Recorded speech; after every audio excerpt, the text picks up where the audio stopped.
menjadi part 2. Nah, di mana part pertama itu membahas tentang perkembangan fintech, kemudian juga membahas tentang robo advisory-nya, terus karakteristik serta tujuannya, dan selain itu juga menyinggung tentang digital wealth management. Nah, langsung saja ke pembahasan berikutnya nih. Jadi pertanyaan pertama saya ajukan untuk Fiona. Jadi pertanyaannya, bagaimana penggunaan big data dan algoritma AI dapat membantu meningkatkan akses dan inklusi keuangan bagi masyarakat yang sebelumnya tidak tersentuh layanan keuangan formal. Jadi penggunaan big data dan AI ini sangat membantu wealth advisory itu dari sisi efisiensi biaya dan juga kemudahan aksesnya. Nah, jadi di kemudahan aksesnya ini itu melalui aplikasi digital, di mana aplikasi digital itu dengan modal 10.000 saja sudah bisa melakukan investasi gitu. Nah, kemudian di dalam membuat advisory ini juga penggunaan AI dan big data itu membantu dalam hal edukasi dan literasi keuangan digital. Jadi orang-orang yang tidak melek terhadap keuangan digital seperti generasi milenial ya. Jadi generasi milenial itu mungkin kurang melek terhadap keuangan digital gitu. Jadi di robo advisory ini mereka itu akan teredukasi tentang bagaimana berinvestasi di aplikasi digital. Oke, terima kasih atas jawaban yang diberikan. Nah, baik, dari sisi sucinya ini saya ingin menanyakan tentang tantangan utama yang dapat dihadapi dalam implementasi robo advisory tersendiri, seperti dari aspek privasi, keamanan data, dan biasa algoritmanya. Oke, jadi tantangan utamanya atau mungkin kita fokus dulu ke tantangan yang sering terjadi. Tantangan yang sering terjadi itu pasti yang terkenal itu adalah di mana perlindungan data pribadi, di mana jika kita menggunakan platform yang abal-abal itu rentan akan terjadinya pencurian data pribadi. Jadi ini merupakan salah satu tantangan yang sering dihadapi, tantangan utama dalam penerapannya atau implementasi dari fintech tersebut. Jadi tadi saya dengar juga penjelasan dari Fiona bahwa di mana dibutuhkannya literasi nih. Jadi literasi sangat penting gunanya supaya agar hal-hal yang kayak perlindungan data pribadi, terus gunanya mengetahui apa yang harus dilakukan, terus harus intinya literasi mengenai bagaimana menjaga keuangan yang baik, terus bagaimana tidak asal menggunakan teknologinya salah seperti itu. Terus juga ada tantangan berbasis algoritma tadi sudah disebutkan. Terus kemudian kalau di Indonesia sendiri itu untuk mengatur masalah tentang bagaimana perlindungan data itu sudah OJK dan BI itu sudah melakukan peraturan mengenai tentang tantangan-tantangan utama ini yang akan muncul pada masalah fintech. Itu saja mungkin. Oke. Terus untuk aspek yang menjadi fokus utama dalam pengembangan platform robo advisory ini agar tetap inklusif dan mudah diakses itu seperti apa saja?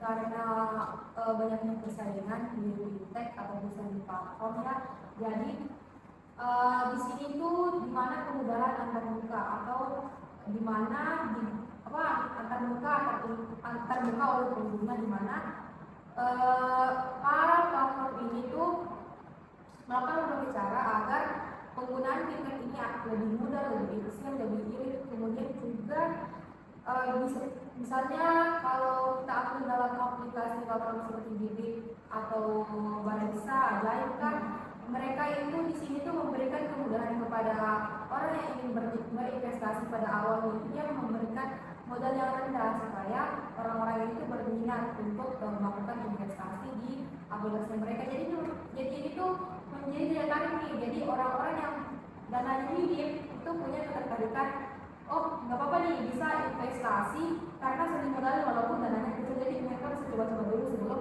terjun ke yang lebih dalam mungkin terkait dengan investasi. Oke, terima kasih. Nah, kan tadi ini sudah dijelaskan tentang tantangan apa. Jadi selanjutnya saya ingin menanyakan tentang bagaimana sih pendekatan berbasis data dan AI dalam robot advisory ini mampu memberikan rekomendasi investasi yang lebih personal dan adaptif. Oke, jadi pendekatan berbasis AI dan data tadi ini memanfaatkan data dari kondisi pasar, kemudian fundamentalnya, makroekonomi bagaimana, kemudian dari sisi investornya, sentimen investornya, biasanya itu melalui analisis media sosial dari investor tersebut. Nah, dalam sisi AI seperti reinforcement learning ini membantu mereka itu menyesuaikan rekomendasi secara real time sesuai dengan kondisi pasar, kemudian profil risiko dan preferensi dari pengguna itu sendiri, sehingga hasilnya itu lebih relevan dan responsif gitu. Oke, terima kasih Fiona. Nah, jadi selanjutnya nih saya ingin menanyakan dari kedua sisi. Nah, tentang bagaimana sih masa depan WealthTech di Indonesia, terutama dalam hal integrasi AI, explainability, ESG analytic, dan personalisasinya. Oke, saya mulai duluan. Jadi ini berkaitan tentang bagaimana prediksi WealthTech Indonesia ke depannya. Jadi kita berfokus pada berita-berita di mana bahwa WealthTech ini diprediksi akan menggunakan AI explanation yang dimana akan meningkatkan dan mengintegrasikan untuk adanya transparansi serta akuntabilitas juga, serta ini tadi dibahas masalah ESG di mana dia akan memperkuat ESG agar sesuai dengan tren keberlanjutan dan tanggung jawab sosial. Mungkin personalisasinya yang mungkin dilaksanakan. Oke, jadi dari sisi personalisasi itu kedepannya itu akan semakin canggih karena memanfaatkan dari data lokal dan juga konteks sosial sehingga layanannya ini bisa lebih relevan dan terpercaya gitu. Kemudian regulasinya itu regulasi dan literasi digital ini itu akan terus berkembang sehingga akan mendukung inovasi ini. Ya, jadi kan tadi juga ada disebutkan tadi tentang regulasi. Jadi bagaimana sih regulasi dan kebijakan dari OJK ataupun Bank Indonesia tentang mendukung pertumbuhan ekosistem WealthTech di Indonesia? Oke, jadi regulasi untuk robo advisory itu sudah diatur di peraturan otoritas jasa keuangan atau POJK di nomor 4 dan nomor 5 tahun 2021 dan undang-undang nomor 27 tahun 2022. Ini itu membahas tentang kerangka hukum dan perlindungan data untuk keuangan digital dan untuk robo advisory. Nah, kebijakan ini itu tetap mendukung inovasi dari robo advisory atau fintech, sekaligus itu tetap memberikan perlindungan kepada konsumen, terus kemudian keamanan datanya, kepatuhan dalam prinsip anti pencucian uang, sehingga robo advisory ini itu tetap berjalan dengan sehat dan terpercaya oleh masyarakat. Oh, jadi robo advisory dan WealthTech ini ternyata dijaga itu oleh OJK dan BI. Jadi jika terjadi kayak tadi dibahas masalah perlindungan data, maka itu sudah diaturkan dalam OJK dan BI. Jadi meskipun dari peraturannya itu sendiri mungkin terbilang ketat ya, tetapi inovasinya itu tetap jalan gitu.